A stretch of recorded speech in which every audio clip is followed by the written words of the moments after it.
అయ్యో మీరా? ఏంటండి ఈ టైంలో ఇలా దొంగలా వచ్చారు? దొంగలా కాదు శారదా, ఇంకొద్ది రోజుల్లో ఈ ఇంటికి దొరలా వచ్చేస్తాను. నిజంగానా? ఎలా? నిజం శారదా, ఈరోజు నా జీవితంలో మర్చిపోలేని రోజు. ఈ శుభవార్త ఫోన్లో చెప్తే సరిపోదనిపించింది. అందుకే అర్ధరాత్రి అయినా చూడకుండా నేను ఇలా నీ దగ్గరకొచ్చాను. ఏంటండి అంత మంచి శుభవార్త? రేపు గగన్ భూమి కలిసి సత్యనారాయణ స్వామి వ్రతం చేస్తున్నారు కదా. ఆ, నేను నువ్వు కూడా పక్కపక్కనే కూర్చొని వ్రతంలో పాల్గొనాలని గగనే అక్కడికొచ్చి చెప్పాడు.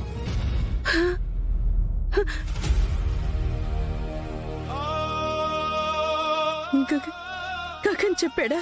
అవును శారదా. నిజంగా గగన్ ఈ మాట అన్నాడా? అవును శారదా, నేను భూమి గగన్లని కలపడానికి ప్రయత్నిస్తున్నానని వాడికి అర్థమైపోయింది. అందుకే నా మీద సానుభూతి మొదలైందనిపిస్తుంది. మనిద్దరం కలిసి ఉండాలని వాడు కోరుకుంటున్నట్టున్నాడు. ఇన్ని సంవత్సరాల తర్వాత గగన్ మన గురించి ఇలా ఆలోచిస్తున్నాడంటే నిజంగా నమ్మలేకపోతున్నానండి. నాకు కూడా మొదట్లో నమ్మశక్యంగా అనిపించలేదు, కానీ వాడే స్వయంగా చెప్పాడు. ఆ మాట వినగానే నా కాళ్ళు నేల మీద నిలబడలేదు శారదా. అంటే నెమ్మదిగా గగన్ మనసు మారుతుందా? మారుతుంది శారదా, తప్పకుండా మారుతుంది. ఇంకొన్ని రోజుల్లో మనమంతా ఒకే ఇంట్లో ఒకే కుటుంబంలో ఉంటాం. ఇన్ని రోజులు మనమిద్దరం దగ్గర కావాలని ఎంత అనుకున్నా వాడు బాధపడకూడదని దూరంగానే ఉన్నాం. కానీ ఇంకా ఆ బాధ అవసరం లేదు. వాడే మనల్ని కలపాలనుకుంటున్నాడు. అంతకంటే నాకింకేం కావాలి? నిజంగా ఇలాంటి రోజు కోసం నేను ఎన్నో ఏళ్లుగా ఎదురు చూస్తున్నాను.